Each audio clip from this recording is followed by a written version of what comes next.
بدلہ کس سے لیا جاتا ہے؟ بدلہ برابری سے لیا. آپ دیکھیں بچے کو جب آپ مارتے ہیں تربیت کے لیے مارتے ہیں نا, پر بدلہ لینے تھوڑی مارتے ہیں. وہ تو کمزور بچہ ہے, اس سے کیا بدلہ لے سکتا؟ اس نے شرارت کی, اچھا چلو میں بدلہ لیتی ہوں اپنے بچے سے اور خوب پٹائی کروں. ہم تو ایسے نہیں سوچتے. تو جب کوئی چیز, اب جو بھی ہمارے ساتھ حالات ہوتے ہیں, جو کچھ اس کی اصل جو مقصد ہوتا ہے وہ تربیت اور ہدایت ہوتا ہے. انتقام نہیں ہوتا, سختی بھی نہیں ہوتی, دیکھنے میں لگتا ہے انتہائی اللہ سبحانہ وتعالیٰ انتہائی محبت کے ساتھ میں بہت ہی پیارے انداز میں اللہ سبحانہ وتعالیٰ تربیت فرما رہے ہیں. تو سب کے لیے اللہ تعالیٰ یہاں پر کیا فرما رہے ہیں کہ دیکھو سب کے لیے اللہ تعالیٰ اپنی ایک رحمت کا ایک دہانہ کھول رہے ہیں, اور ان کے لیے معافی اور مہربانی کا دہانہ کھول رہے اللہ تعالیٰ. اور وہ اپنی معافی کا ایسے اللہ سبحانہ وتعالیٰ بیان فرما رہے ہیں کہ ان سے کہہ دو اے میرے بندو. سوچے سب سے اہم چیز ہے میرے بندوں. کوئی گنہگار بندہ جب گناہ کرتا ہے تو اس کو لگتا ہے میری تو کوئی جگہ ہی نہیں, کیا میری معافی ہو سکتی ہے؟ ہم نہیں, میں آپ کو آج بتاؤں گی شان نزول تو نہیں ہے, وہ تطبیق کی جاتی ہیں کہ ہاں یہ ساری جگہوں پر شان نزول کی آیت اس کے اوپر فٹ بیٹھ جاتی ہے. تو آپ سنیں گے تو آپ خود حیران ہو جائیں گے کہ اس طرح کے بھی گناہ کے اوپر یہ آیت بولی جا رہی ہے.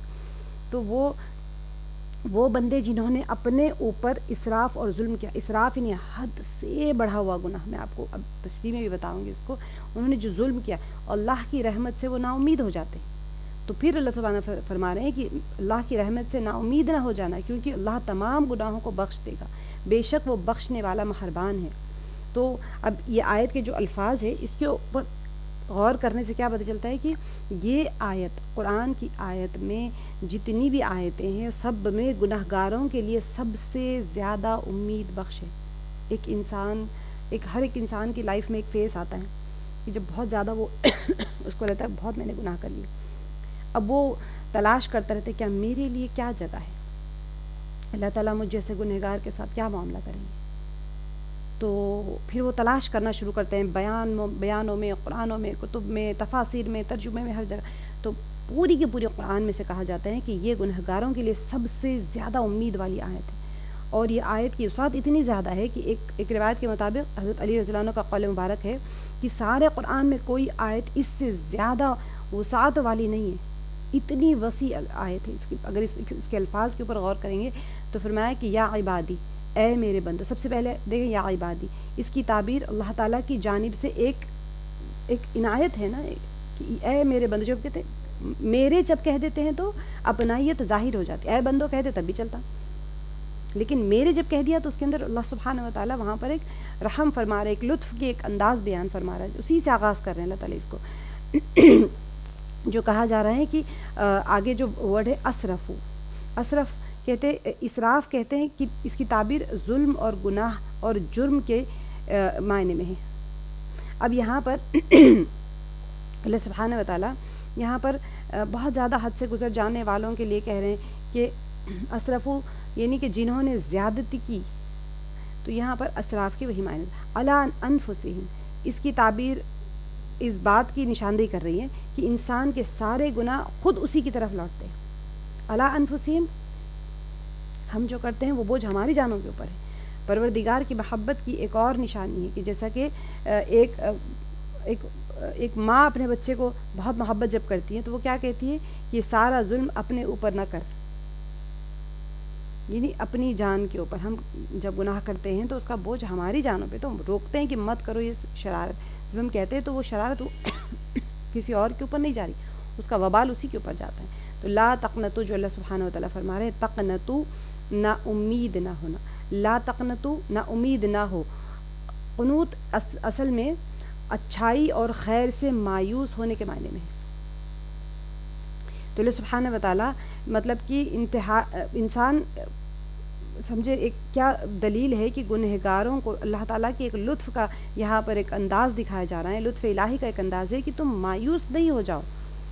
کس گناہ سے اب اتنی نا امیدی ہے, نا امید نہ ہو جانے کی طرف کہا جا رہا ہے کہ تم اپنے گناہ کے اوپر اتنے نا امید مت ہو جاؤ. من رحمت اللہ, اس کی تعبیر میں لا تقنطو کے بعد یہ جو الفاظ آئے نا خیر اور محبت کا, وہ اور بھی زیادہ تاکید کر رہا ہے کہ رحمت اللہ کی اتنی وسیع ہے کہ تم اپنے گناہوں کی وجہ سے مایوس مت ہو جاؤ جو تم نے اپنی جانوں کے پر کر لیا ہے. تو اللہ تعالیٰ آگے بھی ان اللہ یغفر الذنوب جميعا, کہ اس جملے میں کیا ہے کہ جس کی ابتدا کس چیز سے شروع ہے, ان حرف تاکید, بے شک اس کے ساتھ یہ جملہ شروع ہو رہا ہے. ذنوب مطلب یہ ہے کہ بغیر کسی استثناء کے اللہ سبحانہ و تعالیٰ تمام گناہوں کو اپنے دامن میں لے لیتے ہیں، یا پھر گناہوں کو اللہ تعالیٰ معاف فرما دیتے ہیں. تو یہ اس کا کیا مطلب ہے؟ اللہ تعالیٰ کی رحمت اتنی بلند ہے، اتنی بلندی پر پہنچی ہوئی ہے. اللہ سبحانہ تعالیٰ کے دریا رحمت جو ہم کہتے ہیں، ایسے معجزے مارتے ہیں کہ تم کتنے بھی بڑے گناہ لے کے آؤ، اللہ سبحانہ تعالیٰ فرمائے ان اللہ یغفر الذنوب جميعا، تمام کے تمام تمہارے گناہ میں معاف کر دوں گا. تو انسان مایوس کب ہوتا ہے؟ جب اس کو اپنے آپ پر بہت گناہ کر لیتا ہے تو وہ مایوس ہو جاتا ہے. اللہ تعالیٰ فرما رہے ہیں تم مایوس مت ہو جاؤ. اتنی شفقت بھری آیت ہے. اس کو ضرور جب تنہائی میں ہوتے ہیں آپ نمازوں کے بعد میں، جب آپ کو اپنے گناہوں پر توبہ کریں نا، تو یہ آیت کو پڑھیں اور اس آیت کا ہی وسیلہ دے کر اللہ کی رحمت سے دعا مانگے. جب اللہ تعالیٰ فرماتے ہیں تو وہ تو سچوں کے سچے ہیں نا. جميعا جب اللہ تعالیٰ کہتے ہیں تو پھر اس میں بھی ایک تاکید ہے کہ جو انسان کی جو آخری امید ہوتی ہے نا، وہ اس مرحلے تک پہنچ جاتی ہیں کہ اب میرے تمام کے تمام گناہ اللہ تعالیٰ معاف فرما رہے ہیں. یقین بھی ہونا چاہیے جب ہم دعا کرتے ہیں. تو اللہ تعالیٰ پھر آگے ضروری تو نہیں ہے اپنی رحمت بتائیں، غفور الرحیم والی بھی صفت اللہ تعالیٰ نے بتا دی کہ پروردگار کے جو دونوں صفت ہے، وہ ایک تو معاف کرنے کی، اور معاف کرنا ہم پیچھے بھی کرتا ہے نا، رحم کے ساتھ معاف کرنا، رحمت کے ساتھ معاف کرنا. ایک ہوتا ہے معاف کرنا سزا کے ساتھ میں، بچے شرارت کرتے ہیں تو مائیں سزا دیتی ہیں نا، اس کے بعد معاف کرنے کے ساتھ ساتھ سزا بھی ملتی ہے ان کو. اللہ سبحانہ و تعالیٰ یہاں پر رحمت کے ساتھ میں بس کوئی پکڑ نہیں، کچھ نہیں، بس معاف، ختم. لیکن آگے کی آیت بہت اہم ہے، اس کی شرطیں ہیں، توبہ کرنے کے بعد بھی پھر کرنا کیا ہے وہ بھی ہے. تو اب یہی دلیل، اس کی بنیاد پر یہ آیت قرآن کی آیات میں سب سے زیادہ وسعت رکھنے والی ہے، جو ہر قسم کے گناہ کو اپنے اندر سمیٹ لیتی ہے آیت. اور یہ قرآن مجید کی آیات میں سب سے زیادہ امید بخش آیت ہے. امید بخش آیتوں میں بھی یہ شمار ہو جاتی ہے. وہ ذات جس کی رحمت اس کے غضب پر سبقت رکھتی ہے، اور جس نے اپنے بندوں کو رحمت کے لیے ہی پیدا کیا ہے. انسان کو کبھی بھی اللہ تعالیٰ عذاب دینے کے لیے نہیں پیدا کرتے. جہنم تو پیدا کی ہیں، جنت بھی پیدا کی ہے، جنت کے لیے پیدا کیا گیا انسان کو. تو اللہ سبحانہ و تعالیٰ، اللہ تعالیٰ سے وہی امید رکھنی چاہیے ہر ایک کو. اچھا، اس کے اندر دو مفسرین میں نا اس کے درمیان میں دو مسئلے ہیں. اللہ سبحانہ و تعالیٰ جو فرما رہے ہیں، آپ آیت کو سب سے پہلے سمجھیں کہ آیت کا کیا ہے. کیونکہ یہ آیت بہت لمبی ہماری تفسیر ہوگی، تو آیت کو سب سے پہلے کیونکہ سب سے زیادہ رحمت کی آیتوں میں سے شمار ہے یہ آیت. تو آیت کو ترجمہ میں دوبارہ سے آپ کو پڑھ کے سناتی ہوں. آپ دوبارہ سے اس کا بامحاورہ ترجمہ دیکھ لیں کہ اے نبی صلی اللہ علیہ وسلم، آپ کہہ دیجئے کہ اے میرے بندو جنہوں نے اپنی جانوں پر زیادتی کی ہے، اللہ کی رحمت سے مایوس نہ ہو جاؤ، یقیناً اللہ سارے گناہ معاف کر دیتا ہے. اب یہ جو سارے گناہ ہیں نا اس کے بارے میں مفسرین میں ایک اختلاف ہے کہ کیا آیت تمام گناہوں کے لیے عام معنی رکھتی ہے، یہاں تک کہ شرک اور دوسرے تمام کبیرہ گناہ بھی اس میں شامل ہیں. جیسے سورہ نساء آیت نمبر 48 میں شرک کو تو ناقابل بخشش گناہ کہا گیا. ہر جگہ آتا ہے شرک، تو اللہ تعالیٰ تمام گناہ معاف فرمائیں گے، لیکن شرک معاف نہیں ہوگا. تو یہ ایک آ گیا ایک مفسرین کا پہلا مسئلہ یہ ہے، کیا یہ آیت تمام گناہوں کے لیے عام معنی رکھتی ہے، یہاں تک کہ شرک اور دوسرے کبیرہ گناہ ہم کہتے ہیں نا، کبیرہ گناہ کے لیے تو انسان کو توبہ کرنا پڑتا ہے. تو پھر اچھا دوسرا مسئلہ کیا یہ سارے شمار ہے، یہ عام ہے یا نہیں ہے. دوسرا مسئلہ کیا ہے، مغفرت کا یہ جو وعدہ ہے جو آیت میں بیان کیا گیا ہے نا، یہ کیا یہ وعدہ مطلق ہے، یعنی اس پر کوئی شرط نہیں ہے، شرط ہے یا نہیں ہے. ایک ہوتا ہے نا مغفرت کر دی، تو اب اس کی مغفرت کے ساتھ میں کوئی شرطیں بھی ہے یا نہیں ہے، یا توبہ اور کسی قسم کے عمل شرط ہیں مغفرت کے لیے. ٹھیک ہے، اللہ غفور الرحیم، جو اللہ تعالیٰ فرما رہے ہیں انہو هو الغفور الرحیم، کہ بے شک اللہ تعالیٰ بے شک وہی بہت بخشنے والا اور بڑا رحم کرنے والا ہے. تو یہاں پر مغفرت کے بھی فیصلے فرما رہے اللہ تعالیٰ. تو کیا مغفرت کے لیے کوئی شرط بھی ہے، توبہ یا اور کسی قسم کے عمل کی شرط بھی ہے یا نہیں ہے مغفرت کے لیے، صرف ایسے ہی مغفرت فرما دیں گے اللہ تعالیٰ. تو یہ دونوں سوالات ایک دوسرے کے ساتھ ایک تعلق ہے دونوں کا، اور ان کے جواب بعد والی آیت میں اللہ سبحانہ و تعالیٰ اچھی طرح سے فرما رہے ہیں، کیونکہ بعد والی آیت میں 3 حکم دیے گئے ہیں جو تمام باتوں کو ظاہر کر دیتے. اب دیکھیں میں آپ کو بعد والی آیت بھی اس کی بتا دیتی ہوں، پھر آپ ہم اس کی تشریح کریں گے. پہلے تو اللہ تعالیٰ فرما دیا کہ تمام گناہ اللہ تعالیٰ معاف کر دیں گے، بے شک وہ معاف کرنے والے، رحم کرنے والے. وَأَنِيبُوا إِلَىٰ رَبِّكُمْ وَأَسْلِمُوا لَهُ مِن قَبْلِ أَن يَأْتِيَكُمُ الْعَذَابُ ثُمَّ لَا تُنصَرُونَ. یہ جو آیت ہے، اور رجوع کر لو. دیکھیں اب اس کے اندر جو ہے نا اور رجوع کر لو اپنے رب کی طرف، اور مطیع ہو جاؤ اس کے لیے اب یہ اصل امپورٹنٹ چیز یہ سمجھنے کی ہے، انہیں وہ جو کہا جا رہا ہے کہ اپنے پروردگار کی طرف رجوع کرو، ٹھیک ہے، اس کے حکم کے سامنے سر تسلیم خم کرو اور ان بہترین احکام اور فرامین کی پیروی کرو، جتنے اللہ تعالیٰ کے احکامات ہیں، جتنے اللہ تعالیٰ کے فرمودات ہیں، جتنے اللہ تعالیٰ فرما رہے ہیں، سارے چیزوں کی پیروی کرو جو تمہارے پروردگار کی طرف سے تم پر نازل ہوئی ہیں۔ تو یہ تینوں احکام تو یہ کہتے ہیں کہ غفران اور رحمت کے دروازے تو تمام بندوں پر بغیر کسی استثناء کو لے اللہ تعالیٰ تو ہر ایک کو معاف کریں گے، لیکن وہ اس بات کے ساتھ مشروط ہے، یعنی شرط یہ ہے کہ وہ گناہ کے ارتکاب، یعنی انسان نے گناہ کر لیا، اس کے بعد میں وہ ہوش میں آئے، اپنا راستہ بدل لیں، اللہ کی طرف رجوع کریں، اس کے فرمان کے سامنے جھک جائیں اور توبہ کریں، توبہ اور انابت کے بعد اپنے عمل کو درست کریں۔ اس طرح سے نہ شرک اس سے مستثنا ہے اور نہ ہی کوئی دوسرا گناہ۔ مستثنا یعنی خارج، ٹھیک ہے۔ اب یہ ورڈ آپ کو بار بار آتا ہے، اور جیسے کہ 4 بچے بیٹھے ہیں، اس میں سے ایک ہٹ گیا، ایک بچہ، تو وہ کہیں گے وہ الگ ہے، ٹھیک ہے، اس کو کہتے ہیں مستثنا۔ تو شرک الگ نہیں ہے اس میں سے، اور کوئی بڑا گناہ الگ نہیں ہے، لیکن اس کی شرط، اس کے اندر مفسرین میں اختلاف ہے کہ بعض مفسرین کہتے ہیں کہ اس میں کوئی شرط نہیں ہے، کوئی اللہ تعالیٰ تو بس ایسے ہی معاف کر دے گا۔ بعض نے فرمایا کہ شرط ہے کہ انسان سارے کے سارے چیزیں اگر اللہ تعالیٰ تو معاف کر دیں گے، جیسے آگے کی آیت اس سے کنیکٹڈ ہے، تو میں نے آپ کو دونوں اختلافات بتا دیے، ٹھیک ہے۔ تو احکام جتنے بھی اللہ سبحانہ وتعالیٰ نے غفران اور رحمت فرمائے ہیں نا، تمام بندوں کے لیے اس کے دروازے کھلے ہوئے ہیں، لیکن شرط کیا ہے کہ وہ ہوش میں آ جائیں، راستہ بدل لیں اپنا، یہ نہیں کہ توبہ کرا پھر وہی گناہ کر رہا ہے، توبہ کرا پھر وہی گناہ کر رہا ہے۔ اس کے بارے میں بھی آ گیا ہے کہ وہ پھر مذاق کر رہے ہیں، لیکن مفسرین دونوں طرف اقوال ہیں ان کے، کتنی بھی وہ توبہ کرتے کرتے تھک جائے، اللہ معاف کرتے کرتے نہیں کرے، یعنی توبہ کر کے گناہ کرے پھر بھی اللہ معاف کرتے کرتے نہیں تھکے گا، اسی لیے میں نے آپ کو اختلاف بتا دیا۔ سورہ نساء میں جو ایک ڈرانا ہے وہ حالت شرک میں دنیا سے چلے جانے والوں کے لیے جواب جو فرما رہے مفسرین، وہ یہی فرما رہے کہ سورہ نساء میں نے آپ کو بتایا تھا کہ جو جواب ہے کہ شرک کی تو معافی ہی نہیں ہے، تو یہاں پر تو اس آیت میں اللہ تعالیٰ فرما رہے کہ سب کے لیے معافی ہے، تو اس کے جواب میں کیا فرما رہے؟ یہ بہت اہم ہوتا ہے عقائد میں سے انسان کو یقینی طور پہ پتہ ہونا چاہیے، شک میں نہیں دعا مانگنی چاہیے، پتہ نہیں میرا کبیرہ گناہ معاف ہوا کہ نہیں ہوا۔ کبیرہ گناہوں کے لیے بھی شرائط ہوتے ہیں کہ آپ ان سے معافی مانگیں، یعنی کبیرہ گناہ زنا کر لیا کسی نے، اب کبیرہ گناہوں میں سے میں بتا رہی ہوں، بہت سارے کبیرہ گناہ جو دوسروں کے ساتھ حقوق العباد اور حقوق اللہ دونوں ہوتے ہیں۔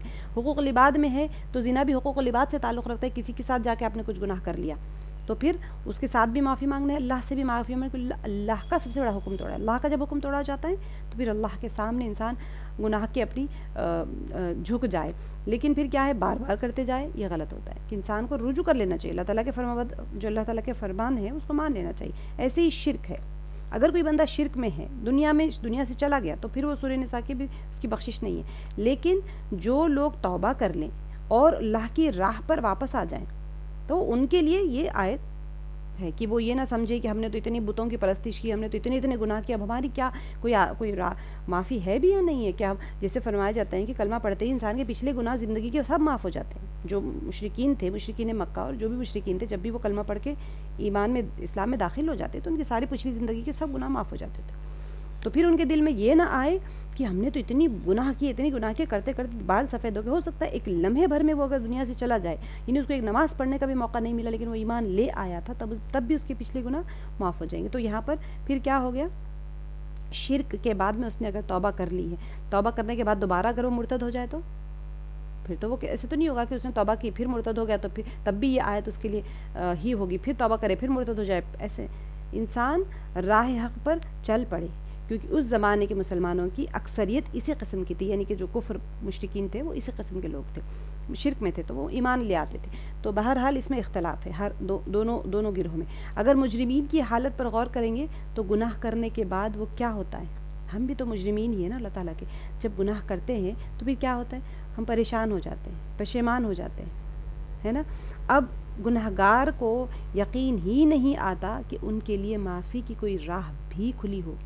ہمیشہ بچوں کے سامنے بھی اللہ کی رحمت کے تذکرے کریں، ڈرانے والے تذکرے نہ کریں، ورنہ بچے کے ذہن میں ایک امیج بیٹھ جائے گا کہ اللہ تو ڈرانے والے ہی ہے، مجھے تو ہم کہتے ہیں اللہ سزا دے گا، اللہ سزا دے گا، اللہ سزا دے گا۔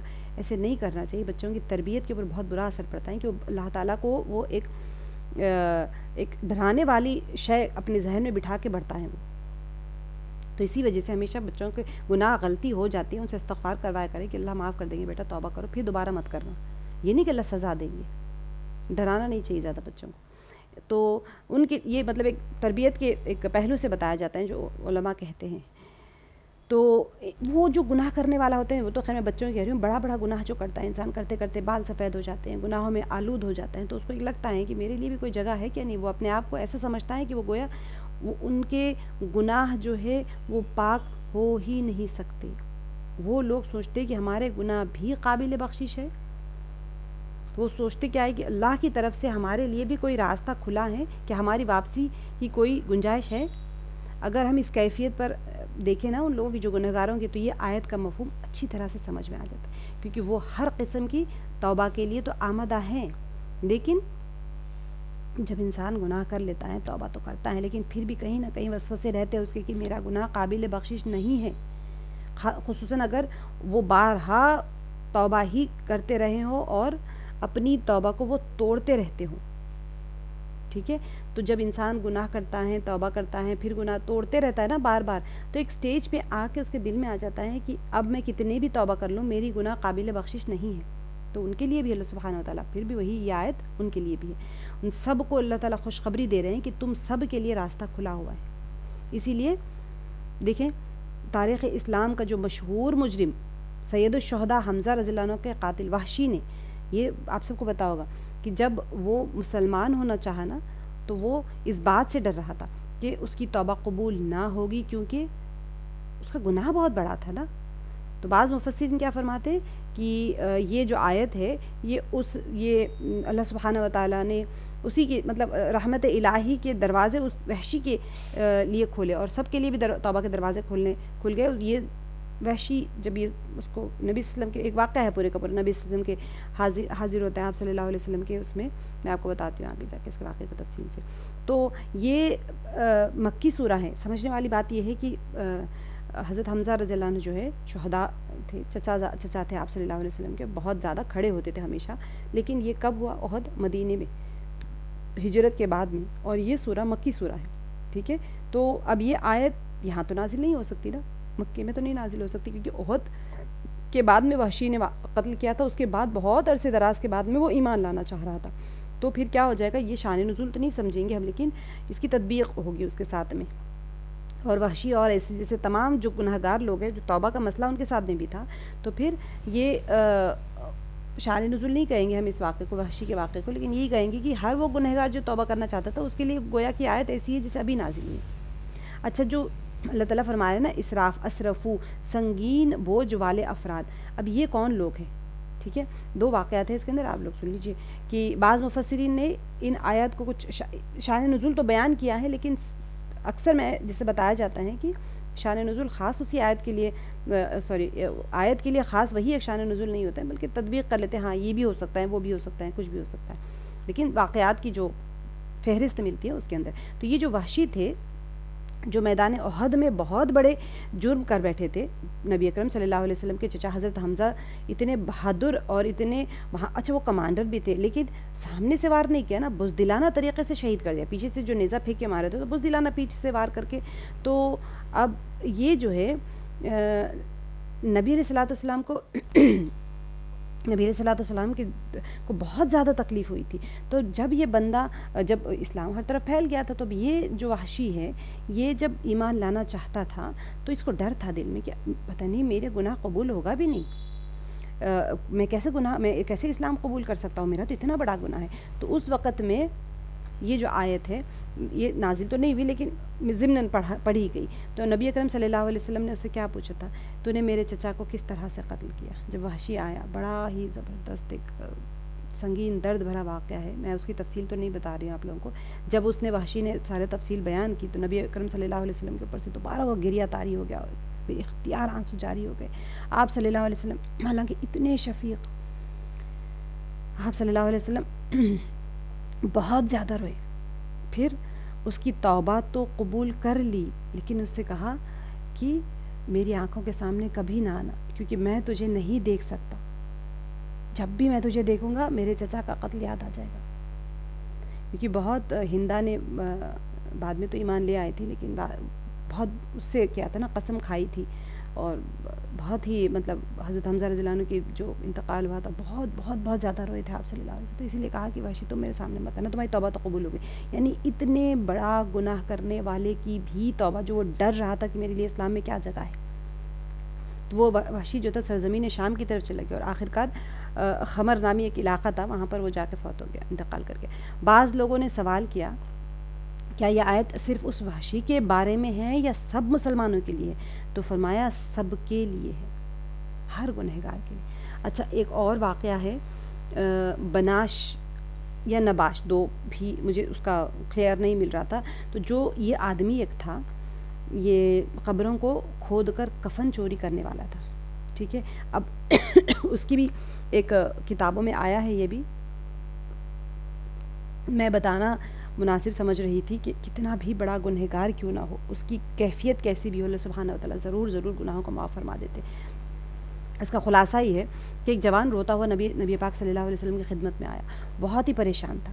تو وہ کیا کہہ رہا تھا کہ یعنی کہ اللہ کا غضب بہت, یعنی مجھے اللہ کے غضب سے ڈر لگ رہا ہے. تو آپ صلی اللہ علیہ وسلم نے پوچھا کہ کیا تو نے شرک کیا؟ تو اس نے کہا کہ نہیں. تو کیا خون کسی کا ناحق خون بہا ہے؟ تو اس نے کہا کہ نہیں. تو اللہ تیرے گناہوں کو بخش دے گا چاہے وہ جتنے بھی زیادہ کیوں نہ ہو. آپ صلی اللہ علیہ وسلم سوال کر رہے تھے, میرا گناہ آسمان اور زمین اور عرش اور کرسی سے بھی بڑا ہے. تو نبی صلی اللہ علیہ وسلم نے پوچھا کہ تیرا گناہ اللہ سے بھی بڑا ہے؟ نہیں, اللہ سے تو ہر چیز سے نہیں, اللہ تو ہر چیز سے بڑا ہے. تو آپ سے نے فرمایا کہ ٹھیک ہے توبہ کر, اللہ تعالیٰ بہت بڑے ہیں, اور عظیم گناہ عظیم کو اللہ تعالیٰ عظیم سے عظیم گناہ ہے اگر اس کو بھی اللہ تعالیٰ بخش دیتے ہیں. تو اس کے بعد فرمایا اچھا بتا تو نے کون سا گناہ کیا؟ تو اس نے کہا کہ اے رسول اللہ مجھے شرم آتی ہے کہ اسے آپ کے سامنے بیان کرو. فرمایا تو آخر بتا تو صحیح کہ آخر گناہ کیا تھا تیرا؟ تو اس نے کہا, جو کفن چور تھا نا, اس نے کہا کہ میں 7 سال سے قبریں کھود کر مردوں کے کفن اتارتا تھا, یہاں تک کہ ایک دن قبر کھودتے ہوئے مجھے قبر میں انصار کی ایک لڑکی نظر آئی. جب میں نے اسے برہنہ کیا تو پھر میرے اندر گناہ کا ایک شائبہ ہوا, اور پھر اس نے اس کے بعد میں ساری کہانی سنائی. تو جس وقت اس کی گفتگو یہاں تک پہنچ گئی تو نبی پاک صلی اللہ علیہ وسلم کو سخت غصہ آیا اور رنجیدہ ہوئے, اور فرمایا کہ اس فاسق کو باہر نکال دو, اور اس کی طرف رخ کر کے فرمایا تو دوزخ سے کتنا نزدیک ہے. وہ جو آدمی تھا وہ باہر نکل کے بہت ہی شدت کے ساتھ رو رہا تھا, اور وہ بیابانوں کی جنگلوں کی طرف نکل گیا, اور وہ روتے ہوئے چلاتے ہوئے کہتا جا رہا تھا کہ اے محمد صلی اللہ علیہ وسلم کے رب, اگر آپ میری توبہ قبول کر لیں تو آپ کے نبی کو اس کی اطلاع دے دیجیے, ورنہ آسمان سے کوئی آگ بھیج کر مجھے جلا دیجیے اور مجھے آخرت کے عذاب سے نجات دے دیجیے. سنیں, جب گنہگاروں کو توبہ کی توفیق ہوتی ہے تو دیکھیں ان کے دل کی کیفیت اللہ سبحانہ و تعالیٰ کیسے بدل دیتے ہیں, کہ وہ چاہ رہا ہے کہ آسمان سے کوئی عذاب آگ گرے اور مجھے ختم کر دے اور مجھے آخرت کے عذاب سے بچا لے. گناہ کوئی چھوٹا یا بڑا, ہم چھوٹے چھوٹے گناہ کو کرتے چلے جاتے ہیں لیکن ہمیں اندازہ ہی نہیں ہوتا کہ وہ گناہ کتنا بڑا شکل لے لیا ہے. قیامت میں اپنے گناہوں پہ نادم ہونا, ڈرنا آخرت سے, کیونکہ آج آپ آیات میں دیکھیں گے کیا محشر کا عالم کیا ہوگا. تو نبی پاک صلی اللہ علیہ اس وقت میں جب کہ یہ جبریل علیہ السلام تشریف لائے, گویا کہ جیسے کہ پڑھ کے سنائی وہاں پر نازل ہوا, یا پھر یہ جو آیت ہے قل یا عبادی الذین اسرفوا آپ صلی اللہ علیہ وسلم کے حضور میں پڑھی گئی. ٹھیک ہے, ممکن ہے کہ نازل ہوئی, ممکن ہے کہ پڑھی گئی جبریل علیہ السلام کی طرف سے, کیونکہ انصار جو تھے وہ مدینے میں رہتے تھے اور یہ مکی سورہ ہے, تو بہت زیادہ غم میں تھا وہ, اور آپ صلی اللہ علیہ وسلم بھی بہت زیادہ اس میں تھے. تو یہ بھی ایک واقعہ آیا ہے تفسیری کتابوں میں, میں نے آپ لوگوں کو سنا دیا ہے. ممکن ہے کہ پہلی بار کی صورت میں نہ ہو, جیسے کہ شان نزول کا پہلو پیدا نہیں کرتی, بلکہ ایسی آیت کا تکرار ہو جیسے کہ بار بار آتے ہیں نا, ایسے واقعات پیش آئے تو وہی آیت وہاں پر بیان کی گئی, اس طرح سے بھی ممکن ہے. اچھا ایک اور بھی ہے تفسیر میں کہ امام فخر الدین رازی رحمۃ اللہ علیہ نے یہ آیت کے لیے فرمایا کہ ایک شان نزول بیان کیا. وہ کیا فرماتے کہ یہ آیت اہل مکہ کے بارے میں نازل ہوئی. وہ کہتے تھے کہ محمد صلی اللہ علیہ وسلم کا خیال یہ ہے کہ جو شخص بت کی پوجا کرے یا جس کا ہاتھ کسی خون میں رگا ہوا ہو کبھی بھی نہیں بخشا جائے گا. تو اس کے باوجود ہم کو وہ دین کی دعوت دے رہے ہیں، وہ کہہ رہے ہیں کہ اسلام میں آ جاؤ. ہم کس طرح سے اسلام لے آئیں جبکہ ہم نے بت پرستی بھی کی ہے اور بے گناہوں کا خون بھی بہائے ہیں. تو یہ آیت نازل ہوئی اور توبہ کے دروازے ان کے سامنے کھول دیے گئے. یہ بھی شان واقعات میں سے آیا. آگے جو آیت ہے یہ والی جو 54 آیت ہے، وہ انیبوا الی ربکم.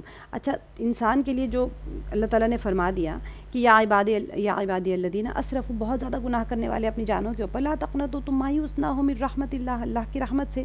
اللہ تعالیٰ تو بہت زیادہ معاف کرنے والے، تمام کے تمام تمہارے گناہ معاف کر دیں گے، اور بہت زیادہ اللہ تعالیٰ غفور الرحیم ہے. تو اب معافی کے بعد میں اللہ تعالیٰ فرما رہے وَأَنِيبُوا، اور رجوع کر لو، اِلَىٰ رَبِّكُمْ، اپنے رب کی طرف، وَأَسْلِمُوا، اور مطیع ہو جاؤ، لہو، اس کے لیے، من قبل، اس سے پہلے، ان یأتیکم، کہ آ جائے تمہارے پاس، ان یأتیکم العذاب، عذاب، ثم لا تنصرون، پھر نہ تم مدد دیے جاؤ گے. ٹھیک ہے، یعنی پلٹ آؤ اپنے رب کی طرف اور مطیع بن جاؤ اس کے قبل، یعنی اللہ کی طرف، اس کے اللہ کے مطیع ہو جاؤ، اس کے قبل اس کے کہ تم پر عذاب آ جائے، یعنی اس سے پہلے کہ تم پر عذاب آ جائے تم اللہ کی فرمانبرداری کرنے لے جاؤ، اور پھر کہیں سے تمہیں مدد نہ مل سکے. یعنی جب عذاب آ جاتا ہے تو ہم نے بارہا صورتوں میں پڑھائیں، بار بار پڑھائیں کہ عذاب جب نظر آ جائے تو پھر اس کی کوئی مدد نہیں کی جاتی. تو یہاں پر اللہ تعالیٰ اس کے سامنے سر تسلیم خم کر لو، اللہ کی فرمانبرداری کر لو، دل و جان کے ساتھ میں اللہ کی باتوں کو سنو اور اس کو قبول کرو، اس سے پہلے کہ عذاب الہی تمہیں آ جائے، آ کے پکڑ نہ لے، اور پھر کوئی تمہاری مدد کرنے والا نہیں ہوگا. اب جو آگے کی آیت، اچھا اصولی طور پہ یہاں پر بتائے جا رہے ہیں، آپ دیکھیں 3 اصول بیان کیے جائیں گے. وَاتَّبِعُوا، اور پیروی کرو، احسن ما انزل، بہترین کی، ما انزلہ، جو نازل کیا گیا، الیکم، تمہاری طرف، من ربکم، تمہارے رب کی طرف سے، من قبلی، اس سے قبل، ان یأتیکم، کہ آئے تمہارے پاس، ان یأتیکم العذاب، کہ آئے تمہارے پاس عذاب، بغتتاً، اچانک، وانتم، اور تم، لا تشعرون، نہ شعور رکھتے ہو. سبحان اللہ، عذاب اچانک ہی آتا ہے. ترکی میں دیکھیں سو ہی رہے تھے نا سب لوگ. اور پیروی اختیار کر لو اپنے رب کی بھیجی ہوئی کتاب کے بہترین پہلو کی، اس سے پہلے کہ تم پر اچانک عذاب آئے اور تم کو خبر بھی نہ ہو. اللہ سبحانہ وتعالی یہاں پر انسانوں کو سمجھا رہے ہیں کہ جو پیچھے 2 مرحلہ انابت اور اسلام، یعنی توبہ کر لو، اسلام میں داخل ہو جاؤ. اب یہ دونوں مرحلے طے کرنے کے بعد میں تیسرا مرحلہ کیا ہے؟ یہاں پر تیسرے مرحلے کے بارے میں جو عمل کا مرحلہ ہے. 3 سٹیجز اللہ سبحانہ وتعالی بیان. سب سے پہلے توبہ کر لو، پھر یعنی توبہ کرو، اس کے بعد میں اسلام میں داخل ہو جاؤ، یعنی قبول کر لو. اس کے بعد میں اللہ سبحانہ وتعالی فرما رہے ہیں کہ دیکھو اب تمہیں کیا کرنا ہے کہ عمل کرنا ہے. اس کی گفتگو اللہ تعالیٰ اس آیت میں فرما رہے ہیں کہ ان بہترین احکام کی جو تمہارے پروردگار کی طرف سے تم پر نازل ہوئے ہیں، پیروی کرو، اس سے پہلے کہ عذاب تمہیں اچانک تمہارے پاس آ جائے اور تمہیں اس کی خبر بھی نہ ہو. اب اس طرح سے کیا ہو گیا، رحمت جو اللہ تعالیٰ کی رحمت ہے اس تک پہنچنے کی راہ 3 قدموں سے زیادہ نہیں ہے. پہلا قدم توبہ اور گناہ پر پشیمانی کرنا اور اللہ کی طرف رخ کرنا ہے. سب سے اہم آج ہم سب کو اس سورہ زمر کو سمجھنے کی ضرورت ہے، سب کو، ہر آیت، ہر لفظ. دیکھیں سب سے پہلا قدم کیا ہے، اللہ کی رحمت تک پہنچنا ہر کوئی بندہ چاہتا ہے کہ میں اللہ کی رحمت تک پہنچوں، اللہ مجھے معاف کر دے. تو کیا کرنا چاہیے؟ سب سے پہلا قدم توبہ اور گناہ پر انسان کو پشیمانی ہو، اللہ کی طرف رخ کرنا ہے. دوسرا قدم ایمان لانا، ایمان اور اللہ کے حکم کے سامنے اپنے آپ کو جھکا لینا ہے. اور تیسرا قدم عمل صالح. ایسا نہیں ہے کہ آپ توبہ کریں اور پشیمانی نہ ہو، افسوس نہ ہو اپنے گناہوں پر، اللہ کی طرف رخ نہ کریں، تب بھی وہ آپ غلط. اگر توبہ تو کر لی لیکن اپنے آپ کو نہیں جھکایا اسلام کی طرف، اسلام کے سامنے نہیں جھکی، یعنی کہ اپنے آپ کو نہیں جھکایا، کافر ہے. توبہ تو کر لیا لیکن ایمان اسلام میں داخل نہیں ہوئے. اور تیسرا عمل صالح نہیں ہے، ایمان تو لے آئے، توبہ بھی کر لی لیکن عمل ہی نہیں کر رہے. تو اللہ سبحانہ وتعالی یہاں پر عمل کے بارے میں بتا رہے ہیں کہ یہ تینوں قدم بڑھانے کے بعد اس وعدے کے مطابق جو اللہ تعالیٰ نے فرمایا، اللہ تعالیٰ نے تو ہر ایک کے ساتھ میں وعدہ فرمایا، تو اس کی رحمت کے سمندر میں داخل ہو جائیں گے. رحمت کے وسیع اور رحمت کے اندر یقینی طور پر داخل ہو جائیں گے، چاہے انسان کے گناہوں کا بوجھ کتنا ہی سنگین اور بھاری کیوں نہ ہو. ایک آیت کے ساتھ یہ ساری آیتیں جیسے جڑی ہوئی ہیں. سبحان اللہ. اللہ تعالیٰ جو فرما رہے ہیں نا اس آیت میں اتبعوا احسن ما انزل الیکم من ربکم، یہ جو آیت ہے نا اس کے اندر بہترین چیز جو تمہارے پروردگار کی طرف سے تم پر نازل ہوئی ہے اس کی پیروی کرو. اب یہ کیا مراد ہے اس سے؟ ہر کوئی انسان دیکھیں جب اللہ کی قرب حاصل کرنے کی کوشش کرتا ہے نا تو وہ راستے تلاش کرنا شروع کر دیتا ہے. ہر آیت آپ سب سننے والوں کے لیے جب آپ یہ تو سنیں اللہ کا کلام ہے، یہ تو اس کے کلام کی تاثیر ہوتی ہے جو سیدھا سینے میں اتر جاتا ہے. جیسے ہی آپ سوچتے ہیں نا یا اللہ میں بھی آپ کی رحمت میں کیسے داخل ہو جاؤں، تو اس کی اگلی آیت اگلا ورڈ اس کے اندر سیکوینس ہی ایسا ہوتا ہے کہ انسان کے مائنڈ سیٹ کے حساب سے آیتوں کا سیکوینس ہوتا ہے. جیسے آیت پڑھتے ہیں آپ کے ذہن میں آتا ہے کہ میں کیسے اس میں آ جاؤں، میں کیا کروں جو اللہ کی رحمت مجھ پہ حاصل ہو جائے. اب یہاں پر دیکھیں اللہ تعالیٰ نے جو فرما دیا کہ بہترین چیز جو تمہارے پروردگار کی طرف سے تم پر نازل ہوئی ہے اس کی پیروی کرو. تو آپ کے ذہن میں فوراً آ جاتے ہیں وہ بہترین چیز کیا ہوگی جس کی میں پیروی کروں.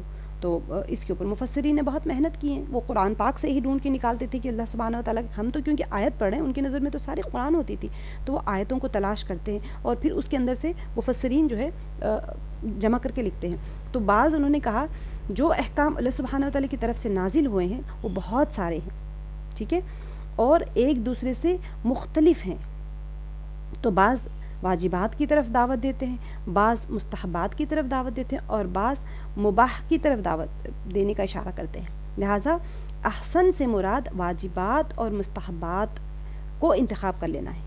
ٹھیک ہے، اب واجبات کیا ہے، مستحبات کیا ہے، مباح کیا ہے، ہم یہ انشاءاللہ ہم جب اپنا کلاسز کریں گے نا ہماری تفسیر کے بعد میں انشاءاللہ وہاں پر آپ کو فرض کیا ہے، سنت کیا ہے، واجب کیا ہے، مکروہ کیا ہے، وہ تو خیر ادھر جاتے چلے جائیں گے. واجبات کیا ہے، مستحبات کیا ہے، مباح کیا ہے، یہ ساری ہم چیزیں اس کی ڈیفینیشنز کے ساتھ، ایگزامپلس کے ساتھ اس میں سمجھنے کی کوشش کریں گے کہ حرام کیا ہے، مکروہ کیا ہے، مکروہ تحریمی کیا ہے، مکروہ تنزیہ کیا ہے. یہ ساری چیزیں ہم سب کو پتہ ہونی چاہیے کیونکہ ہمارے اعمال انہی سیکشنز میں ڈیوائڈ ہوتے ہیں. ہمیں پتہ ہی کوئی نہیں کہ حرام کسے کہتے ہیں، تو پھر ہم حرام پڑھتے جا رہے ہیں، حرام کرو گے تو یہ ہو جائے گا، گناہ کبیرہ ہے، لیکن ہمیں یہی نہیں پتہ کہ حرام ہے کیا چیز. انشاءاللہ ہم دوپہر والی ہماری جو کلاس ہوتی ہے آفٹر اس کے بعد میں اس میں انشاءاللہ ہم ضرور یہ ساری چیزوں کو تفصیل سے کریں. اچھا، بعض نے کیا کہا کہ اسے کتب آسمانی سے قرآن کی طرف اشارہ سمجھائے. ٹھیک ہے، اسی طرح جیسے ہم اسی سورہ میں ہم نے پڑھ لیا نا پیچھے آیت نمبر 23 میں احسن الحدیث، بہترین گفتگو کہا گیا ہے کہ اللہ نزل احسن الحدیث کتابا متشابہا مثانیہ، کہ اللہ تعالیٰ نے نازل کی بہترین بات ایک کتاب ہے جو آپس میں ملتی جلتی ہیں، دہرائی جانے والی، یعنی کہ جو اس آیت میں فرما رہے ہیں اتبعوا احسن، تو اتباع کرو، یعنی اتبعوا احسن ما انزل الیکم من ربکم، تو ہماری طرف کیا نازل ہوئی ہے؟ قرآن پاک نازل ہوئی ہے، جو اور تم پیروی کرو سب سے اچھی بات کی. تو یہ احسنہ سے مراد قرآن پاک ہے جو ہمارے پاس نازل کی گئی ہے تمہاری طرف، تمہارے رب کی طرف سے. تو قرآن پاک کی اہمیت اتنی زیادہ ہے کہ ایک ایک چیز اللہ سبحانہ و تعالیٰ اسی میں کھول کے بتائیں گے، کہیں اور نہیں ملے گا، کوئی بیانوں میں نہیں ملے گا. صرف قرآن پاک کی آیات اور اس کی تشریحات، اور جو تشریحات ہوتی ہیں مفسرین جو لکھتے ہیں کوئی من گھڑت باتیں نہیں لکھتے.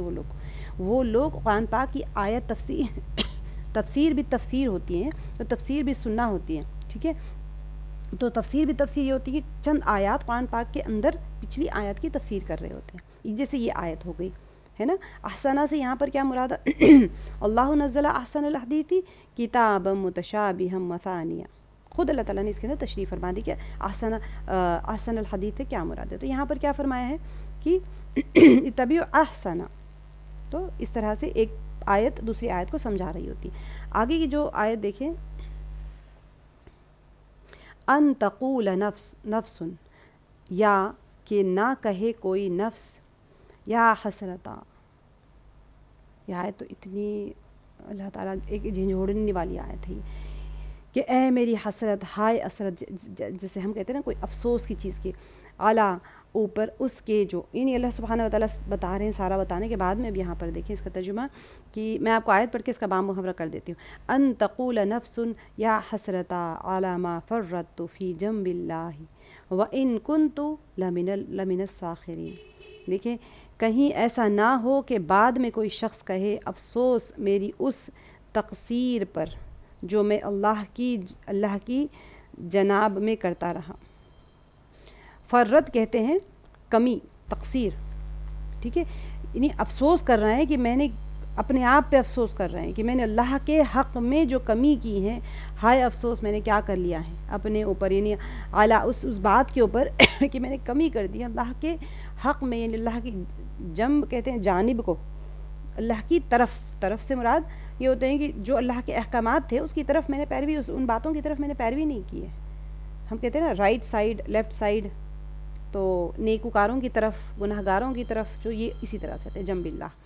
تو اللہ کے حق میں وَإِن كُنتُ، اور بے شک میں تھا، لَمِنَ البتہ ساخرین، مذاق اڑانے والوں میں سے. ان کا سب سے بڑا مسئلہ یہی ہوتا تھا نا مشرکین کا، کہ یہ مذاق اڑایا کرتے تھے، ہر چیز کا مذاق اڑایا کرتے تھے.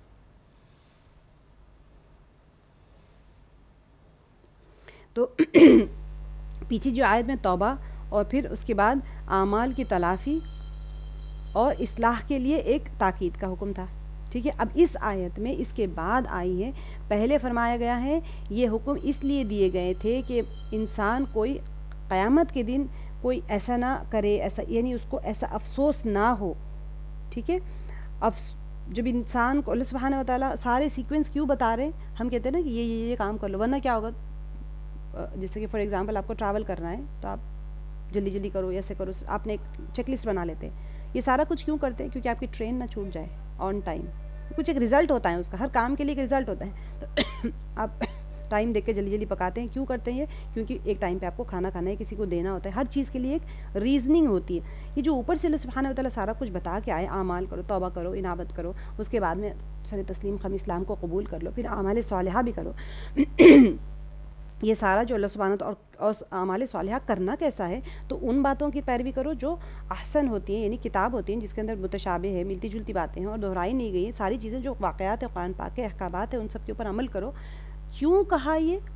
کہ ایسا نہ ہو کہ تم اس دن کے اس میدان میں پہنچ جاؤ، کوئی قیامت کے دن کہے کہ افسوس ہے میرے لیے ان کوتاہیوں کی وجہ سے جو میں نے اللہ کے فرمان کی اطاعت میں کی ہیں، جنب اللہ، اللہ کے فرمان کی اطاعت میں کی ہے اور اس کی آیات اور رسولوں کا میں نے مذاق اڑایا. تو یہ ہوگا جب دنیا میں انسان عمل نہیں کرتا تو پھر اس کو افسوس کہیں نہ کہیں ہوگا. ٹرین چھوٹ جائے تو ارے میں صبح جلدی اٹھ جاتی، سامان جلدی پیک کر لیتی، ٹفن پکا لیتی، یا ٹفن نہیں لاتی، بغیر ٹفن کے آ جاتی، لیکن اب ٹرین تو نہ چھوٹتی میری. تو یہ ساری رزلٹ جب خراب ہو جاتا ہے تو ہم بیک اینڈ میں جا کے سوچتے ہیں، کیونکہ یہ فطرت ہے انسان کی. تو اللہ سبحانہ و تعالیٰ آگاہ کر رہے ہیں پہلے سے ہی، کیونکہ اللہ سبحانہ و تعالیٰ خالق فطرت ہے. اللہ تعالیٰ کو پتہ ہے کہ انسان بعد میں جا کے کیا کرے گا. جس وقت انسان محشر کے زمین کے اوپر کھڑے ہوگا اور وہاں پر بہت طویل وقت ہوگا، تو وہاں پر کیا ہوگا؟ کوتاہیاں جو اس نے دنیا میں کی ہیں، غلط کام جو اس نے کیے ہیں، اور تمام جو اس نے مذاق اڑایا تھا، اور جو باتیں جو مذاق سمجھتا تھا، ایک تو استہزاء کرتا تھا اور اس مذاق سمجھتا تھا. انبیاء جب اس کو میعاد کے بارے میں کہتے تھے، اعمال کے بارے میں ڈراتے تھے، گناہ مت کرو، زنا مت کرو، چوری مت کرو، کسی کا حق تلفی مت کرو، کسی کے ساتھ جھگڑا مت کرو، کسی کا مال ناجائز مت کھا جاؤ، کسی کو تکلیف نہ دو، اپنی زبان سے ہو، ہاتھ سے ہو، پیر سے ہو، آنکھوں سے ہو، کسی بھی طریقے سے جو اعمال بتاتے تھے نہ خود عمل کرتا تھا بلکہ اسے مذاق سمجھتا تھا. سوچتا یہ سب کرنے سے کیا ہوگا؟ کیا میں دوبارہ اٹھایا جاؤں گا؟ مٹی بورا ہونے کے بعد میں، سارا کچھ ہونے کے بعد میں، کیا میری ہڈیاں جو ہوا میں اڑ گئی ہیں، کیا وہ میں اور میرے باپ دادا سب اٹھائے جائیں گے؟ وہ اس کا مذاق بھی اڑاتا تھا، تو خود بھی نہیں مانتا تھا اور اس کا مذاق بھی اڑاتا تھا. تو اب اس کے نتیجے اس کے سامنے آ گئے، وہ اپنی آنکھوں کے سامنے دیکھ رہا ہے سارا کچھ. تو پھر وہ کہے گا یا حسرتا، وہ اپنی یعنی اس کو ایک فریاد ہوگی، اور وہ فریادیں ایسی ہوگی، واویلا ان لوگ کا ایسا ہوگا کہ وہ ایسے، انسان دل میں افسوس نہیں کرتا نا، اس کا واویلا ہوگا، وہاں پر ایک بھاری غم ہوگا اس کے اوپر، گہری ندامت ہوگی اس کے اندر، اس کے اور اس کے دل پر ایسے ایک تشنگی اندازہ ہی نہیں لگا سکتے. آپ سوچیں بہت بیش قیمتی چیز آپ سے چھوٹ گئی ہے کتنا، اور آپ کو لگتا ہے کہ بہت چھوٹی سی لاپرواہی سے میرا یہ کام خراب ہو گیا، تو سوچیں کتنا افسوس ہوتا ہے انسان کو. آپ کی کوئی چیز لاس ہوئی ہے تو آپ یاد کر لیں اس چیز کو، اس سے کئی گنا زیادہ افسوس ہوگا وہ. اور وہ اپنی وہ جو ایک اندرونی حالت ہے نا، وہ اس کی زبان پر جاری ہو جائے گی. تو یہ جو بیان کہ اب یہ جو آگے بھی آئیں گے نا، تو آپ دیکھیں اتنے افسوس کہ اس کے جملے ہوں گے، ہر کسی کے ہوں گے. اللہ تعالیٰ فطرت سے جانتے ہیں. تو اس گنہگار جو ہے نا، تمام جو کوتاہیاں اس نے اللہ کے بارے میں کی تھی، اس کو ندامت ہوگا، افسوس ہوگا، حسرت کا اظہار کریں گے وہ لوگ، اور اس کی آیات اور رسولوں کے بارے میں جو انہوں نے مذاق اڑایا تھا، تمسخر کیا تھا، انہیں خاص طور پر یاد آئیں گے اس وقت، کیونکہ ان کی کوتاہیوں کا اصلی عامل اور عظیم حقائق سے جو اللہ سبحانہ و تعالیٰ نے ان کو، اس کا عامل تو وہ خود تھا نا. کیوں، کس نے کیا تھا؟ اس نے کیا تھا وہ عمل. اور جو حقائق تھے اللہ سبحانہ و تعالیٰ کی، اس سے جہالت کس نے اختیار کی؟ اسی نے کی تھی. غرور اور تعصب کس نے کیا تھا؟ اسی نے کیا تھا. تو اسی وجہ سے وہ اپنے آپ پہ ہی افسوس کرے گا. اس کے بعد اللہ تعالیٰ نے فرمایا ہے کہ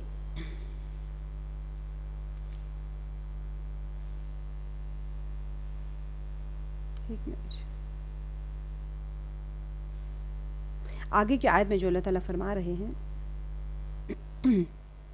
او تقولا، یا کہیں لو، کاش، ان اللہ، بے شک اللہ، ہدانی، ہدایت دیتا مجھ کو، لکنت، البتہ میں ہوتا، من المتقین، تقوی والوں میں سے. اللہ اکبر.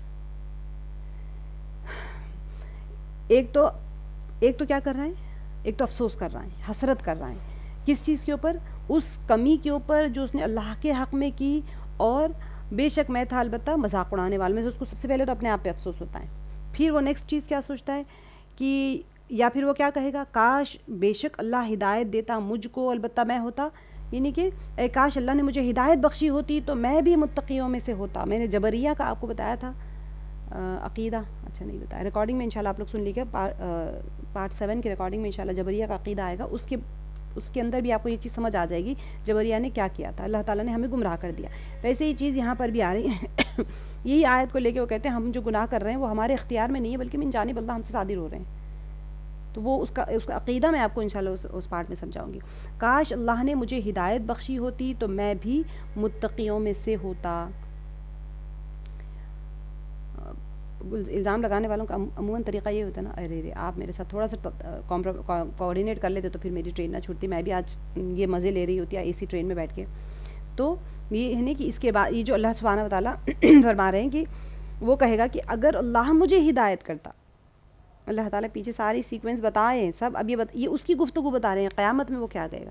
اس وقت کہے گا کہ جب اسے میزان حساب کے پاس لائیں گے، جب حساب کتاب کے لیے لایا جائے گا تو وہ ایک گروہ کو دیکھے گا جو نیکیوں سے بھرے دامن کے ساتھ وہ جنت میں جا رہے ہیں. اس وقت اس کو افسوس ہوگا. پہلے کیا ہوا تھا؟ محشر میں عذاب دکھایا جا رہا تھا تو حسرت کر رہا تھا. اب یہ نیکوکار جنت میں جا رہے ہیں میزان کے پاس میں، تو وہ یہ بھی آرزو کرے گا کہ ان کی صف میں ہو جاؤں میں اور ان کے ساتھ اللہ کی نعمتوں کی طرف چلے جاؤں. تو آگے کی آیت میں یہی بتایا جا رہا ہے. او تقولا، یہ آپ سوچے کانورزیشن اللہ سبحانہ و تعالیٰ پہلے ہی پیپر آؤٹ کر رہے ہیں. یہ ہوگا، یہ ہونے والا ہے. قیامت میں واویلے ہوں گے اور یہی جملے بولے جائیں گے قیامت میں. اللہ تعالیٰ ہماری محافظت فرمائے.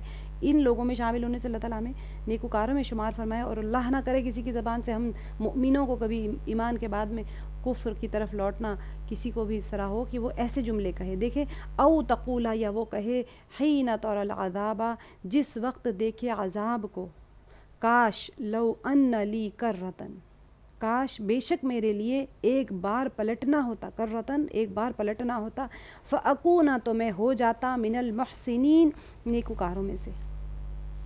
یہ سارے افسوس کے جملے ہیں اس کے. یا عذاب دیکھ کر کہے گا کاش مجھے ایک موقع اور مل جائے اور میں بھی نیک عمل کرنے والوں میں شامل ہو جاؤں. اب وہ ہونے والا ہے نہیں، اللہ تعالیٰ کو پتہ ہے. اب جس وقت وہ عذاب الہی کو دیکھے گا، ٹھیک ہے، پہلے جو جملے میں آیا تھا کہ وہ نیکوکار جب جا رہے نا میزان کی طرف، تو اس وقت وہ کہے گا کہ میں بھی، اگر مجھے بھی اللہ تعالیٰ ہدایت دیتا تو میں بھی متقیوں میں سے ہو جاتا. اب کہہ رہا ہے کہ جب وہ دیکھے گا عذاب کو دیکھے گا تو وہ پریشان ہو جائے گا عذاب کو دیکھ کے کہ کیا یہ ہو سکتا ہے کہ مجھے دوبارہ دنیا کی طرف پلٹا دیں تاکہ میں نیکوکاروں میں سے ہو جاؤں. تو یہ اس وقت کی بات ہے جب اسے جہنم کی طرف لے جائیں گے اور اس کی آنکھ جلا دینے والی آگ کی طرف پڑے گی، اور وہ جو دردناک عذاب ہوں گے، دہکتی ہوئی جہنم، حمیم ہوگا، زقوم ہوگا، سب جب مہمانی دیکھے گا نا اس وقت وہ کہے گا کہ وہ جب اس کی منظر کے اوپر جیسے ہی نظر پڑے گی وہ کہے گا کہ تھوڑا سا مجھے اگر مہلت مل جائے، میں دنیا میں پلٹ کے جاؤں گا تو پھر میں بھی نیکوکاروں میں سے ہو جاؤں گا. اس کے دل سے ایک آہ نکلے گی اور وہ آرزو کرے گا اے کاش اسے اجازت دے دی جاتی کہ وہ دنیا کی طرف پلٹ جائے.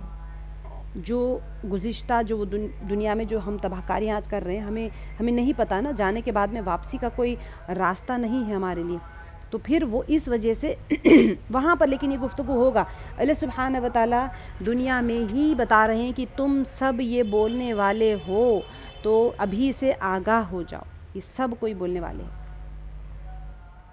تو وہ کیا کہہ رہے ہیں کہ کاش اسے اجازت دے دی جاتی کہ وہ دنیا کی طرف پلٹ جائے، اپنی گزشتہ تباہ کاریوں کو اپنے نیک اعمال کے ساتھ اس کا ازالہ کر لے اور نیکوکاروں کی صف میں آ جائے. اچھا دیکھیں، اب یہ جو جبریہ فرقہ ہوتا ہے نا، قیامت میں یہ تینوں طرح کی گفتگو ایک خاص موقع پر کریں گے. اچھا سوری، یہ جو مجرمین ہوتے ہیں، جو جرم یعنی انکاری، میں یہاں پر نہ کافر کہہ رہی ہوں نہ کوئی مجرم، بس مجرم لوگ اللہ کی نظر میں کون مجرم ہے جو دوسری آیات میں بیان کر دی گئی، لیکن مفسرین نے ان کو مجرم ہی نہیں کہا ہے، جرم کرنے والے. اب انکاری ہوتے ہیں، کس کس قسم کے مجرمین ہوں گے وہ بیان کر دیے گئے ہیں دوسری آیات میں. تو یہ مجرمین قیامت میں یہ تینوں طرح کی گفتگو ایک خاص موقع پر کریں گے. سب سے پہلے کیا ہوگا؟ محشر میں جب میدان محشر ہوگا، جب وہ میدان محشر میں پہنچیں گے تو وہ کیا کریں گے؟ اظہار حسرت کریں گے. پھر پرہیزگاروں کے اجر کو دیکھیں گے، وہ ان کی سی وہ کیا کریں گے؟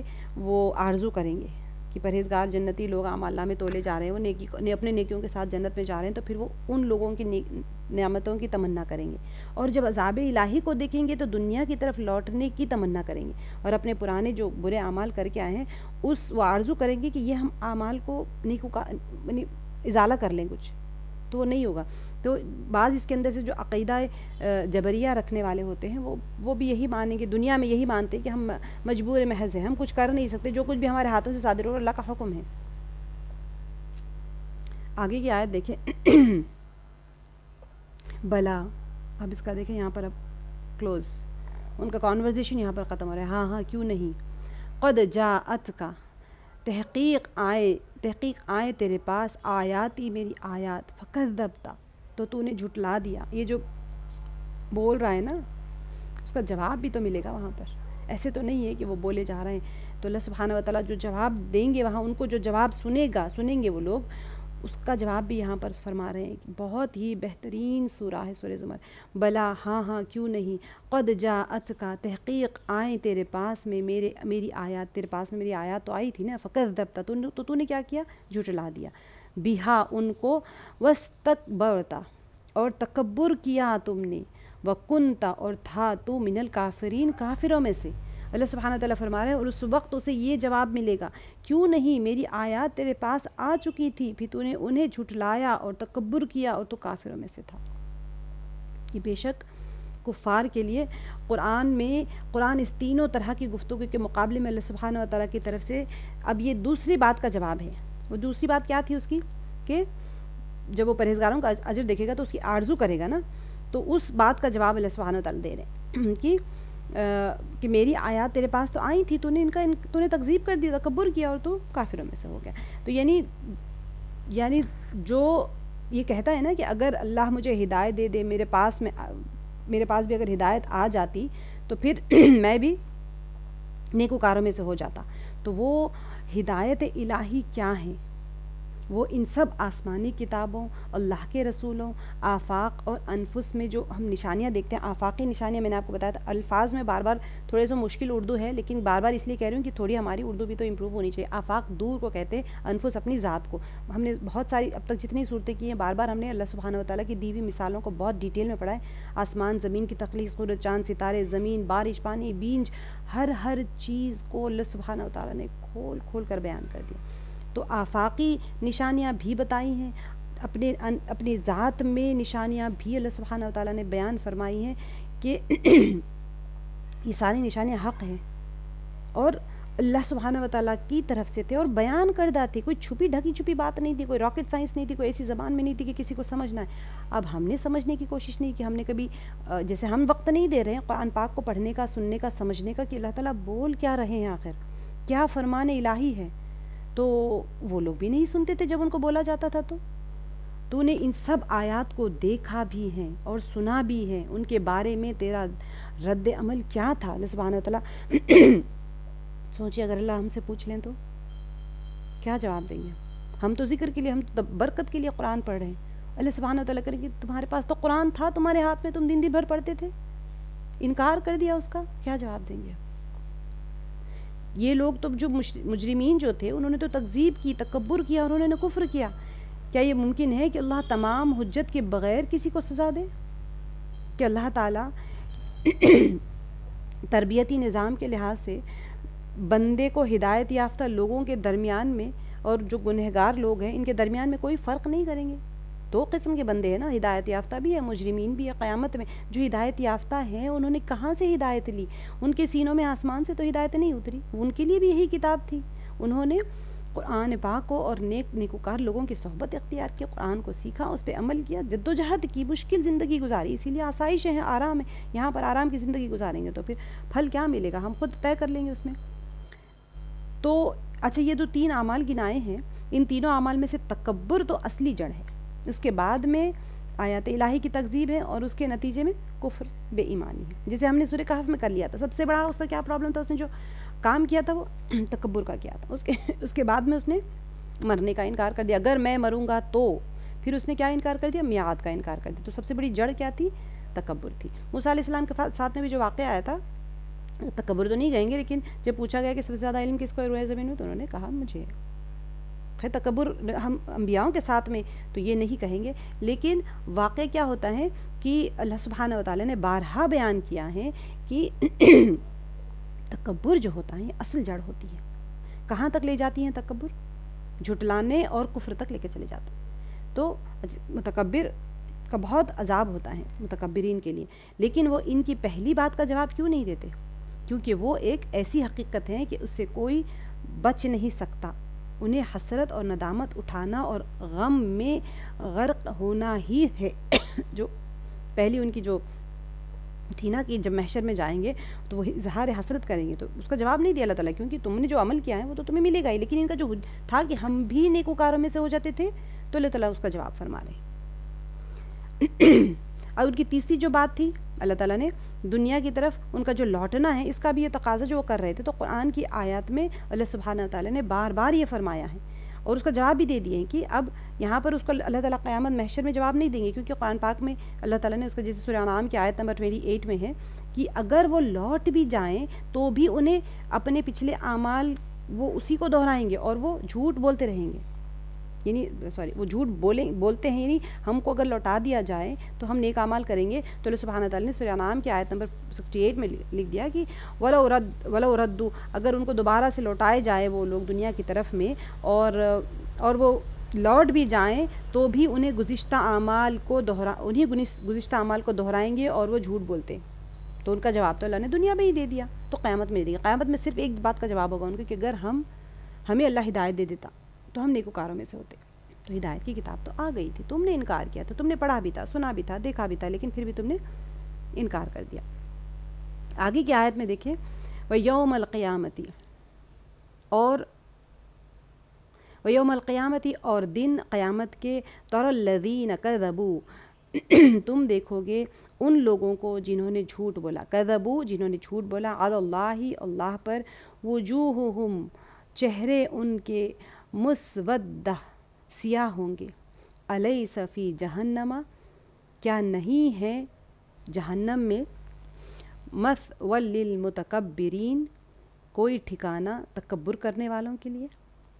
آج جن لوگوں نے خدا پر محاورہ دیکھ لیں آج جن لوگوں نے خدا پر جھوٹ باندھے ہیں، قیامت کے روز تم دیکھو گے کہ ان کے منہ کالے ہوں گے. کیا جہنم میں متکبروں کے لیے کافی جگہ نہیں ہے؟ اللہ تعالیٰ ہمیں متکبرین اور مشرکین میں شمار ہونے سے بچائے اور ہمارے چہروں کو نور والے چہرے بنائے قیامت میں اور سیاہی کے چہروں سے بچا کے رکھے. اب یہ آیت میں متکبر اور جھوٹے مشرکین کے بارے میں اللہ سبحانہ وتعالیٰ گفتگو فرما رہے ہیں، جو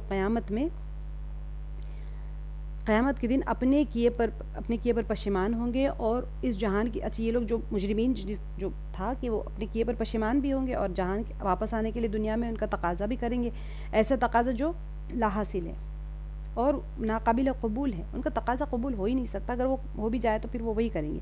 اب اس آیت میں اللہ تعالیٰ وہی گفتگو فرما رہے ہیں کہ جنہوں نے اللہ پر جھوٹ باندھا تھا، قیامت کے دن کیا ہوگا ان کا حال؟ ان کے منہ کالے ہوں گے۔ اس کے بعد اللہ سبحانہ وتعالیٰ نے مزید فرمایا کہ جہنم میں جو متکبرین ہیں ان کے لیے کوئی جگہ نہیں ہے۔ حالانکہ مطلب بولنے کا یہ نہیں کہ اللہ تعالیٰ ہم سے سوال نہیں کر رہے ہیں، بلکہ ایک تنبیہ فرما رہے ہیں کہ تمہارے لیے بہت جگہ ہے جہنم میں۔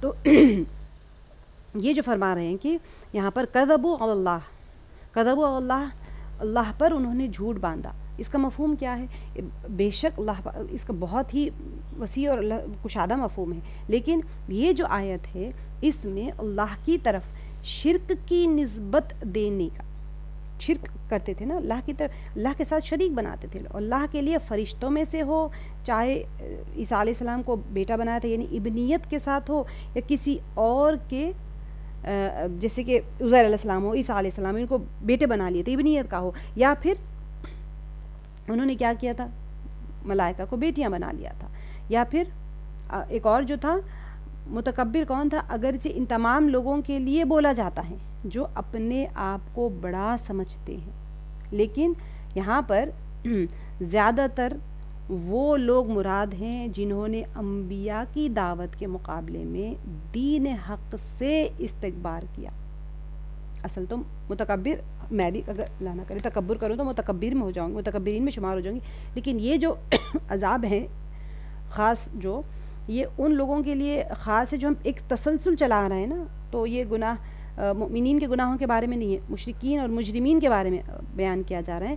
تو یہاں پر جو قول بیان کیے جا رہے ہیں وہ ایسے ہے جیسے کہ جنہوں نے انبیاء کی دعوت کے مقابلے میں دین حق کے ساتھ استکبار کیا، تکبر کر کے انبیاء کی دعوت کو نہیں مانا تھا، اور ان کی دعوت قبول کرنے سے انہوں نے انکار کیا، روگردانی کر دی تھی۔ تو قیامت میں جھوٹ بولنے والوں کی کے چہرے کالے ہوں گے، ان کی ذلت اور جو ان کی ذلت اور خواری جو ہوتی ہے نا، اور ان کی جو رسوائی ہے وہ اس کی نشانی ہوگی۔ چہروں کا کالا ہونا، ان کو سب کو پتہ چل جائے گا کہ یہ ذلیل لوگ ہیں اور بہت ہی خوار لوگ ہیں، اللہ کی رحمت کی نگاہ بھی ان کی طرف نہیں پڑ رہی ہے۔ اب قیامت میں انسان کے جتنے بھی پوشیدہ اس کے جو اعمال ہوتے ہیں، جو اسرار ہوتے ہیں، وہ ظاہر ہونے لگیں گے، جسے ہم نے پیچھے بھی پڑھ لیا تھا، اور اعمال اور اس کی جتنے بھی ہم جو عمل کرتے ہیں وہاں پر جسم کی شکل میں آ جائیں گے، ہمارے اعمال کو وزن دیا جائے گا میدان محشر میں۔ اور جو لوگ اس دنیا میں دل کے اندر کوئی تاریکی اور سیاہی رکھتے ہیں نا، وہ ان کے اعمال جو ہوں گے وہ ان کے ظاہر ہو جائیں گے نا، تو پھر ان کے چہروں کے اوپر نظر آ جائیں گے، وہاں ان کی یہ جو اندرونی حالت ہے نا یہ باہر آ جائے گی، اور ان کے چہرے ایک دم سے سیاہ ہو جائیں گے۔ اللہ سبحانہ وتعالی ہم سب کو نورانی قلب عطا فرمائے، دل کی سیاہی سے ہماری محافظت فرمائے، اعمال کے اندر جو ہم سوچتے ہیں، اللہ سبحانہ وتعالی بہترین تربیت فرماتے ہیں۔ اگر کوئی انسان قرآن سے سیکھنے لگ جائے نا، اس کی زندگی اپنے آپ سنورنی شروع ہو جاتی، اور یہ قرآن ہم بار بار ریپیٹ کر رہے ہیں، روزانہ ہم پڑھ رہے ہیں، دیکھیں کتنے پیارے پیارے انداز میں اللہ سبحانہ وتعالی فرما رہے ہیں، ہم پڑھ کے چلے جا رہے ہیں، ہم سمجھنے کی کوئی کوشش نہیں کر رہے۔ دوسرے لفظوں میں کیا ہوگا کہ قیامت میں ظاہر اور باطن ایک ہو جائے گا، اور چہرہ دلوں کا رنگ اختیار کر لے گا۔ دل کالے ہیں، چہرے کالے، دل نورانی ہوں گے، منور ہوں گے، ایمان کے اوپر ہوں گے، نیک اور اعمال صالحہ کرے گا انسان تو نور ایمانی اس کے دل میں اترے گا، اور وہ خوب بڑھتا جائے گا، اور وہ اس کے چہرے پہ نظر آ جائے گا قیامت کے دن۔ جن کے دل تاریک ہوں گے وہ ان کے چہرے کے اوپر سیاہی ہوگی، اور جن کے دل نورانی ہوں گے ان کے چہرے بھی ایسے ہی ہوں گے۔ اچھا، سورہ آل عمران میں آیت اللہ تعالیٰ نے آیت نمبر 106 میں اور 107 میں فرمایا ہے، میں آپ کو ترجمہ ہی پڑھ دوں گی کہ اس دن کچھ چہرے سفید اور کچھ چہرے سیاہ ہوں گے، جن کے چہرے سیاہ ہو جائیں گے ان سے کہا جائے گا کہ کیا تم ایمان لانے کے بعد کافر ہو گئے تھے؟ اب تم اپنے کفر کی وجہ سے عذاب چکھو، اور جن کے چہرے سفید اور نورانی ہوں گے وہ ہمیشہ ہمیشہ کے لیے اللہ کی رحمت میں رہیں گے۔ یہ میں آپ کو جیسے بتا رہی ہوں، یہ آیات جو ہے ایمان اور کفر کے لیے مجرمین اور مؤمنین، تو یہاں پر جو تذکر آ رہے ہیں وہ مجرمین انکاریوں کا آ رہے ہیں جنہوں نے انبیاء کی دعوت کا انکار کیا تھا، اس سے انہوں نے انحراف کیا تھا، انہوں نے روگردانی کی تھی، استکبار اختیار کیا تھا، انہوں نے تکبر میں انبیاءوں کی بات نہیں مانی تھی۔ تو یہ مجرمین وہ لوگ ہیں جو ایمان نہیں لائے تھے، کیونکہ انسان جو ہے نا اتنا سب سننے کے بعد میں ہر ایک کی دل کی کیفیت ایک دم نرم پڑ جاتی ہے، تو اسی لیے یہ آیت پڑھ کے میں اینڈ کر دیتی ہوں۔ اللہ تعالیٰ جب محبت کی آیت جب ظاہر کرتے ہیں تو دیکھیں وَيَوْمَ، ایک منٹ آگے کی جو آیت ہے، وَيُنَجِّ اللَّهُ، اور بچا لے گا اللہ الَّذِينَ اتَّقَوْا، ان لوگوں کو جنہوں نے تقوی اختیار کیا، بمفازتہم، ساتھ ان کی کامیابی کے، لا یمسہم، کہ نہیں چھوئے گی ان کو، سوء کوئی برائی، سوء ولا ہم اور نہ وہ، یحزنون غمگین ہوں گے۔ یہ آپ سب کی تسلی کے لیے ہے، میری تسلی کی، ہر اس انسان کی تسلی کی ہے جو ایک لمحے کے لیے جب 3-4 آیتیں پڑھ رہے ہیں، مسلسل وہ گفتگو پڑھے آ رہے ہیں، تو دل ایک ڈوب سا جاتا ہے کہ اللہ میرا کیا ہوگا۔ ہر ایک کا ذہن ایسے ہی چل رہا ہے نا، فوراً اللہ تعالیٰ دیکھیں کیسے جب اعمال کے بارے میں پڑھے تو آپ کے دل میں فوراً آتا ہے کہ میں کون سے اعمال کروں اللہ تعالیٰ نے اس کا جواب دے دیا۔ ایسے ہی جب اتنا سا پڑھا ان کے سیاہ ہو جائیں گے، میرے بھی تو دل میں سیاہی ہے، میں نے تو اتنے گناہ کیے، پتہ نہیں میرا کیا ہوگا۔ اب دل میں جب چلتے رہتے ہیں نا تو اللہ سبحانہ و تعالیٰ کو پتہ ہے کہ دل میں کیا چل رہا ہے، تو اس کا جواب پھر ہے کہ اس کے برعکس جن لوگوں نے یہاں تقوی اختیار کیا ہے، ان کے اسباب کامیابی کی وجہ سے اللہ ان کو نجات دے گا، ان کو نہ کوئی یہاں پر ترجمے میں کیا، ان کو نہ کوئی برائی پہنچے گی اور نہ وہ غمگین ہوں گے۔ یہاں پر کچھ ہے مجھے نہیں سمجھ آ رہا، تو اصل میں سوء یعنی ان کو کوئی برائی بھی نہیں پہنچے گی اور نہ وہ غمگین ہوں گے۔ سبحان اللہ، بہت ہی اللہ سبحانہ و تعالیٰ کا کہ اب یہ جو پیچھے کے گروہ ہے ان کے اپوزٹ یعنی پرہیزگاروں کے اور قیامت میں ان کی جو سعادت مندی ہے اس کے لیے اللہ تعالیٰ گفتگو فرما رہے ہیں کہ دیکھو اللہ ان لوگوں کو جنہوں نے تقوی اختیار کیا نجات دیں گے اور انہیں کامیاب کریں گے۔ سبحان اللہ، آپ دیکھیں تقوی کا جب لفظ آتا ہے تو اللہ سبحانہ و تعالیٰ ہر وہ اعمال کو کھول کر بیان کرتے ہیں کہ تم متقی بننا ہو تو کیسے بنو گے، کون سے اعمال ہے جس کی وجہ سے انسان کی زندگی میں تقوی آ جائے گا۔ سبحان اللہ۔ اس کے بعد اس فلاح اور کامیابی کی 2 جملوں میں اللہ تعالیٰ یہاں پر ختم فرما رہے ہیں، ٹھیک ہے، 2 مختصر اور ایک دم معنی خیز جملوں کے ساتھ میں اللہ تعالیٰ یہاں پر وضاحت فرما رہے ہیں کہ کوئی برائی ان تک نہ پہنچے گی اور کوئی غم انہیں نہیں ہوگا۔ اتنی پیاری نعمتیں ہیں، جو تقوی اختیار کرے گا ان کے لیے انعام کیا ہوگا، ان کو کوئی برائی نہیں پہنچے گی، جو سیاہ رنگ ہو جائے گا، جہنم میں پھینک دیے جائیں گے، اور جب وہ پوچھیں گے تو ان کو جواب کچھ بھی نہیں۔ ان کے لیے جو دنیا میں اللہ سے ڈرتے رہے وہ قیامت میں نہیں ڈریں گے، جو دنیا میں بے باک نڈر ہو گئے پھر ان کے لیے تو حال بیان کر دیا گیا ہے۔ تو وہ ایسے عالم میں زندگی بسر کریں گے جہاں سوائے نیکی اور پاکیزگی اور وہاں پر دوسری کوئی چیز، سرور ہی سرور ہوگا، ان کو جنت کی نعمتیں، باغات، سارا کچھ۔ حقیقت میں یہ جو مختصر سی یہ جو اللہ تعالیٰ نے یہاں پر 2 لفظوں میں تعبیر بیان کر دی نا، یہ تمام نعمتوں کو اپنے اندر جمع کیے ہوئے ہیں کہ ان کو کوئی انہیں کوئی برائی اور نہ انہیں کوئی غم، نہ وہ غمگین ہوں گے اور نہ انہیں کوئی برائی پہنچے گی۔ سبحان اللہ، اللہ سبحانہ و تعالیٰ دیکھیں کتنے پیارے انداز میں ہمیں تسلیاں دے رہے ہیں اور ہم سننے کو ہی تیار نہیں ہے۔ تو اللہ سبحانہ و تعالیٰ اس لیے جو دنیا میں دوست بنا لیتا ہے قرآن پاک کو، وہ اس کا ساتھی رہتا ہے دنیا میں اور آخرت میں اور جنت میں لے جانے تک۔ سبحان اللہ۔